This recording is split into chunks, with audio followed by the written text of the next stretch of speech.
बे आथिखालाव जि बिटिआर बे बिटिआर ओनसोलाव जि सोलोंथाइनि मोनसे थासारि बे सोलोंथाइनि थासारिया जोबोद मोजांनिफ्राय मोजां जाबोगासिनो दङ आरो मोजां जाबावगोन नैबे दाखालि बावैयो जुन दाननि 18 खालाराव 1337 पिजिटि आरो माने मा होनना बुंदों ग्रेजुवेट टिचार आरो पोस्ट ग्रेजुवेट टिचारफोरखौ दाखालि बावै एपइन्टमेन्ट होनाय जादों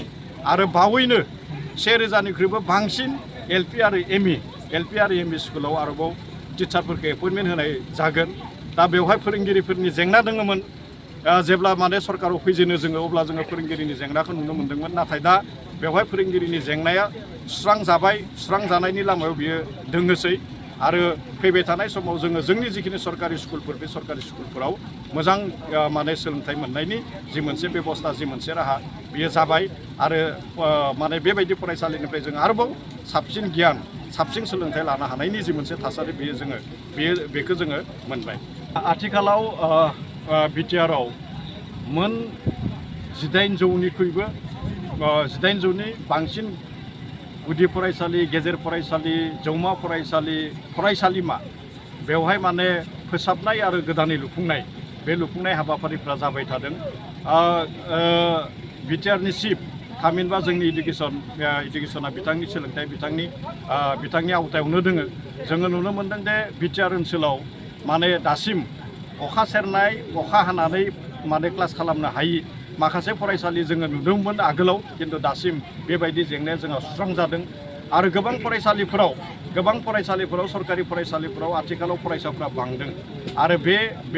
बेखौ नुनानै बेखौ नायनानै आथिखालाव माने बिटिआरआव बे बिथांनि जि प्रमद बर' बिथांनि जि सरकार बिटिसि सरकारा मा खालामदों दे एडिसनेल क्लासरुम माने 22 लाख रांनि जि एडिसनेल क्लासरुम बे एडिसनेल क्लासरुमफोरखौ बानायबाय थादों आरो फ्राय माने बेबायदि जिखिनि जेंनाफोर बे जेंनाया नैबे 4 बोसोर 7 माहनि गेजेराव बेनि जि जेंना बे जेंनाया जोबनायनि लामायाव जों बेखौ नुनो मोन्दों जायनि थाखाय माने बिटिआर ओनसोला बै समनि बिटिएडि आथिखालनि बिटिआर बे ओनसोला सोलोंथाइ बिथिङाव गोग्लैसोनानै थानाय ओनसोल बेखौ जोङो नुनो मोन्दों 2023 मायथाइयाव चिरां जिल्लाया मेट्रिक परिखायाव आसामनि मादाव टप माने जिल्ला हिसाबै थानो हादों। 2024 मायथाइयाव आरोबाव चिरां जिल्लाया मेट्रिक आनजादाव आसामनि मादाव टप थानो हादों आरो 2025 मायथाइनि जे हायार सेकेन्डारि एग्जामिनेसननि जि फाइनाल रिजाल्ट बे फाइनाल रिजाल्टआव बाक्सा जिल्लाया माने मा होनना बुंदों आर्ट्सआव बियो गिबि माने जिल्ला हिसाबै माने मा होनना बुंदों पजिसनखौ मोन्दों आरो बाक्सा जिल्लाया माने कमार्सआव नैथि माने पजिसनखौ मोननो हादों आरो बिगियानाव बियो थामथि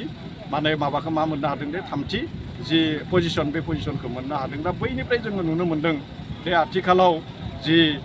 बिटिआर बे बिटिआर ओनसोलाव जि सोलोंथाइनि मोनसे थासारि बे सोलोंथाइनि थासारिया जोबोद मोजांनिफ्राय मोजां जाबोगासिनो दङ आरो मोजां जाबावगोन नैबे दाखालि बावैयो जुन दाननि 18 खालाराव 1337 पिजिटि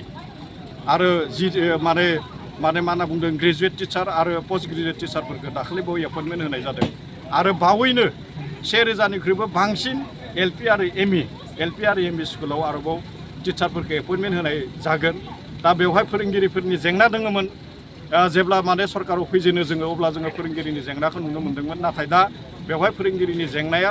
सुस्रांजानायनि लामायाव बियो दोङोसै आरो फैबाय थानाय समाव जोङो जोंनि जिखिनि सरकारि स्कुलफोर बे सरकारि स्कुलफोराव मोजां माने सोलोंथाइ मोननायनि जि मोनसे बेबस्था जि मोनसे राहा बियो जाबाय आरो माने बेबायदि फरायसालिनिफ्राय जों आरोबाव साबसिन गियान साबसिन सोलोंथाइ लानो हानायनि जि मोनसे थासारि बेखौ जोङो मोनबाय।